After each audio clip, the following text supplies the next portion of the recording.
ഞാൻ പറയുന്നു ഹരിപ്പാടിനെ ഏറ്റവും ചുരുങ്ങിയത് 1000 കോടി രൂപയുടെയെങ്കിലും വികസനം ഇവിടെ കൊണ്ടുവരാൻ ഏറ്റവും മിനിമമാണ് ഞാൻ പറയാം. ആലപ്പുഴ എന്നുള്ളത് നമ്മൾ പറയുന്നത് കിഴക്കിന്റെ വെനീസ് എന്ന് അറിയപ്പെടും. ഇന്ന് പക്ഷേ അതൊരു എന്താ പറയുന്നത് ഒരു ഡേർട്ടിന്റെ വെനീസായിട്ട് മാറി. നിയമസഭാ ഇലക്ഷന്റെ സമയത്ത് ഏറ്റവും കൂടുതൽ നമ്മൾ കേട്ട ഒരു വാക്കെന്ന് പറയുന്നത് ഡീൽ എന്നൊരു വാക്കാണ്. അവർ ചെയ്തതിന് ശേഷം നമ്മുടെ മണ്ടെ കെട്ടിവെക്കുന്ന ഒരു പരിപാടിയാണ്. രണ്ടുപേരും ചേർന്ന് എത്രയോ അവസരങ്ങളിൽ കേരളത്തെ ജനങ്ങളോട് തുറന്നു പറഞ്ഞിരിക്കുന്നു. BJP ജയിക്കുമെന്നുണ്ടായപ്പോൾ ഞങ്ങൾ വോട്ട് അഡ്ജസ്റ്റ് ചെയ്തു. സാധാരണ കാണുന്നത് പോലെ ഏതെങ്കിലും റോഡ് പണിതാൽ പാലം പണിതാൽ വികസനമായി എന്നുള്ള സങ്കല്പമല്ല നമുക്കുള്ളത്. പക്ഷേ ഹരിപ്പാടിൻ്റെ ഏറ്റവും വലിയ ഒരു ഗതികേട് എന്ന് പറയുന്നത് അത്തരമൊരു വികസനം പോലും ഈ ഹരിപ്പാടിൽ ഉണ്ടായിട്ടില്ല എന്നുള്ളതാണ്. ഞാൻ പറയുന്നു കുടിവെള്ളം എന്നുള്ളത് മനുഷ്യന്റെ അടിസ്ഥാന ആവശ്യമാണ്. അതൊരു വികസനത്തിന്റെ പട്ടികയിൽ പെടുത്താനേ പറ്റില്ല. ഹരിപ്പാടിന്റെ ഒരു ഗതികേട് എന്ന് പറഞ്ഞാൽ ഹരിപ്പാട് നിയോജക മണ്ഡലത്തിൽ എവിടെയും കുടിവെള്ളമില്ല. ഒരു നാട്ടിലെ ജനങ്ങൾക്ക് കുടിവെള്ളം കൊടുക്കാൻ 20 വർഷം കാത്തിരിക്കണം. ഇപ്പോൾ 10 വർഷം കൊണ്ട് നരേന്ദ്രമോദി സർക്കാർ 10 വർഷത്തിലത് നരേന്ദ്രമോദി സർക്കാർ രാജ്യത്തിന് നൽകിയൊരു വികസനമുണ്ട്. അതുപോലെയുള്ള വികസനങ്ങൾ കേരളത്തിൽ എത്താൻ വേണ്ടി ഇനി എന്തൊക്കെ ചെയ്യാൻ സാധിക്കും? കേരളത്തിൽ നമ്മൾ നോക്കൂ, കേരളത്തിൻ്റെ ജനങ്ങൾക്ക് രാജ്യത്തെ ജനങ്ങൾക്ക് മൊത്തമായി മോദി സർക്കാർ നടപ്പാക്കിയ എത്രയോ പദ്ധതികൾ. നമ്മൾ വലിയ പദ്ധതികളെ പറ്റിയൊന്നും പറയണ്ട. രാജ്യത്തെ ജനങ്ങൾക്ക് 70 വയസ്സിന് മുകളിൽ പ്രായമുള്ള എല്ലാവർക്കും ആരോഗ്യ സുരക്ഷ നൽകുന്ന ഒരു പദ്ധതിയുണ്ട്. അതുപോലും രാഷ്ട്രീയ വിരോധത്തിൻ്റെ പേരിൽ അവർ തടഞ്ഞു വെച്ചിരിക്കുകയാണ്. അപ്പം അത് നടപ്പാക്കുക, ജനങ്ങൾക്ക് സൗജന്യമായ ആരോഗ്യ ഇൻഷുറൻസ് ഏർപ്പെടുത്തുക. അപ്പം ഇതൊക്കെയാണ് ഒന്നാമത്തെ കാര്യം. പിന്നീട് സെൻട്രൽ ഗവൺമെൻറ് നമ്മളുടെ യുവാക്കൾക്ക് വേണ്ടി സ്റ്റാർട്ടപ്പ് ഇന്ത്യ, സ്റ്റാൻഡപ്പ് ഇന്ത്യ പോലെയുള്ള നിരവധി പദ്ധതികളുണ്ട്.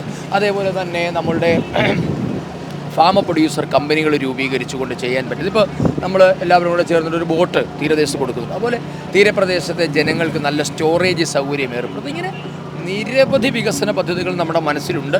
തീർച്ചയായും അതിനൊക്കെ തന്നെ കേന്ദ്ര സർക്കാരിൻ്റെ സഹായവുമുണ്ട്. ആ സഹായങ്ങൾ ഉപയോഗിച്ചുകൊണ്ട് ഹരിപ്പാടിന് ഞാൻ പറയുന്നു ഹരിപ്പാടിനെ ഏറ്റവും ചുരുങ്ങിയത് 1000 കോടി രൂപയുടെയെങ്കിലും വികസനം ഇവിടെ കൊണ്ടുവരാൻ ഏറ്റവും മിനിമമാണ് ഞാൻ പറയാം. സ്റ്റാർട്ട് വിത്ത് അത്രയെങ്കിലും കൊണ്ടുവരാൻ നമുക്ക് പറ്റും. അപ്പോൾ അതൊക്കെ നടപ്പാക്കുക എന്നത് തന്നെയാണ് പ്രൈമറി ലക്ഷ്യം. ആലപ്പുഴ ജില്ല എന്ന് പറയുമ്പോൾ നമുക്ക് മനസ്സിലേക്ക് വരുന്നത് തന്നെ ടൂറിസമാണ്.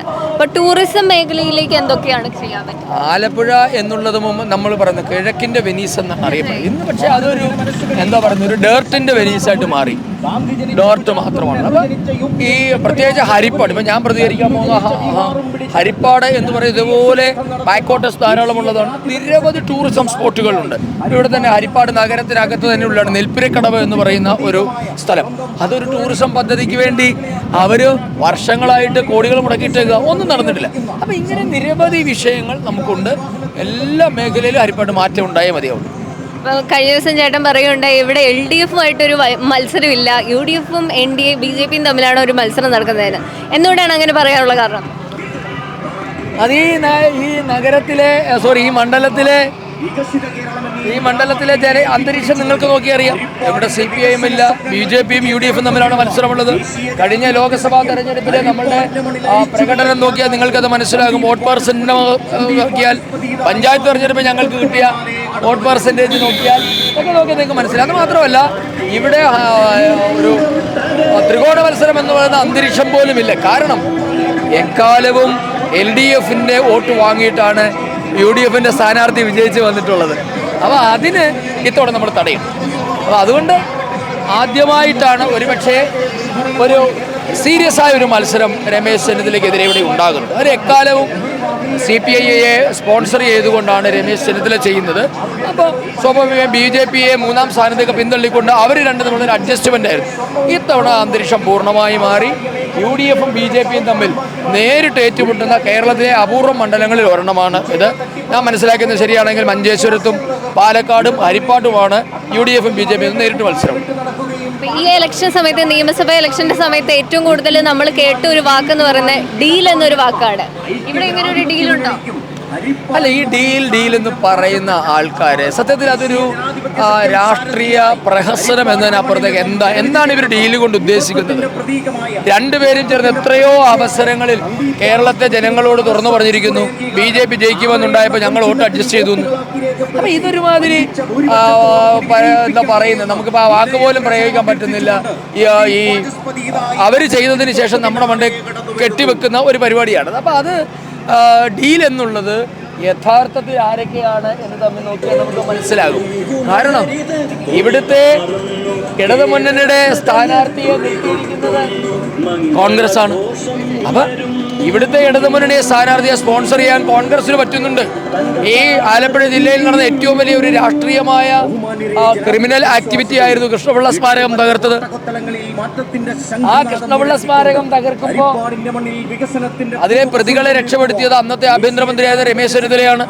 അതിപ്പോ സുധാകരൻ തന്നെ തുറന്നു പറഞ്ഞില്ലേ. അപ്പൊ ആരൊക്കെ തമ്മിലാണ് ഡീലുള്ളത്? അപ്പൊ ഈ ഡീൽ എന്നൊക്കെ പറഞ്ഞിട്ട് ജനങ്ങളെ ഏതെങ്കിലും തരത്തിൽ ഈ വികസന രാഷ്ട്രീയം ചർച്ചയാകാതിരിക്കാൻ, BJP മുൻപോട്ടേക്ക് വെക്കുന്ന ബദൽ രാഷ്ട്രീയം ചർച്ചയാകാതിരിക്കാൻ വേണ്ടി അവർ കണ്ടെത്തുന്ന ന്യായമെന്ന് മാത്രം. ഞാനെങ്കിലും ഹരിപ്പാട്ടിലെ ജനങ്ങൾക്ക് എന്നും സന്ദീപ് പരിസ്ഥിതി ഉണ്ടാകും. എല്ലാവിധ വിജയാശംസകളും നേരുന്നു. Thank you. ഹരിപ്പാട് എന്നുള്ളത് സത്യത്തിൽ എൻ്റെ അമ്മയുടെ അച്ഛൻ്റെ കുടുംബം കൂടിയാണ്. പള്ളിപ്പാടാണ് ഞങ്ങളുടെ കുടുംബം ഉള്ളത്. അപ്പോൾ ഹരിപ്പാടുമായിട്ട് എനിക്ക് പുക്കിൾക്കൊടി ബന്ധമാണ് ഉള്ളത്. അതല്ലാതെ ഒരു ബന്ധമല്ല. അപ്പോൾ ഒരു പുക്കിൾക്കൊടി ബന്ധമുള്ള ഒരു സ്ഥലം തന്നെയാണിത്. അതുകൊണ്ട് ഹരിപ്പാട്ട് ജനങ്ങളുടെ മനസ്സിൽ ഞാൻ എന്തായാലും ഉണ്ട്. അത് നിങ്ങൾക്ക് ഇവിടുത്തെ റിയാക്ഷൻ കണ്ടാൽ മനസ്സിലാകും.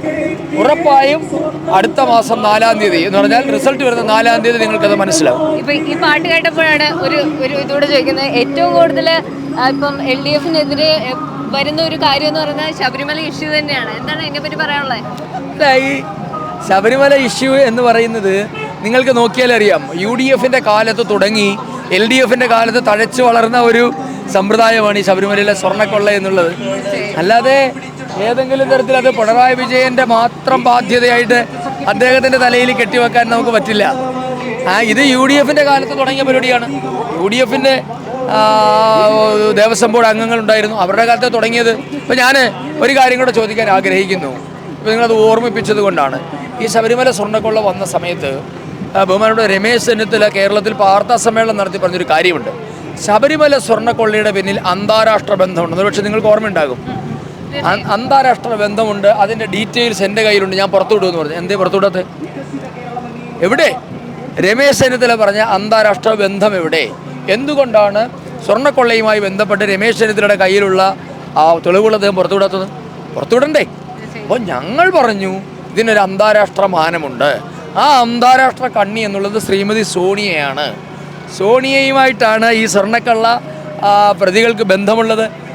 ഉണ്ണികൃഷ്ണൻ പോറ്റി അടക്കമുള്ളവരെ നിങ്ങൾക്ക് നോക്കിയാൽ മനസ്സിലാകും. അപ്പോൾ ഇത് എനിക്ക് തോന്നുന്നു രമേശിനെ ഹൈക്കമാൻഡ് ഭീഷണിപ്പെടുത്തിയതുകൂടി അദ്ദേഹം അത് വിഴുങ്ങിയതാണ്. അദ്ദേഹത്തിന് ഈ വിശ്വാസികളോടോ ശബരിമല ക്ഷേത്രത്തോടോ ഏതെങ്കിലും തരത്തിലുള്ള കമ്മിറ്റ്മെന്റ് ഉണ്ടെങ്കിൽ അദ്ദേഹം അത് പുറത്തുവിടണമെന്നാണ് ഞങ്ങൾക്ക് ആവശ്യപ്പെടുന്നത്. ഹരിപ്പാടിലെ വികസനം തന്നെയാണ് ഏറ്റവും പ്രധാന ചർച്ചാ വിഷയം എന്ന് പറയുന്നത്.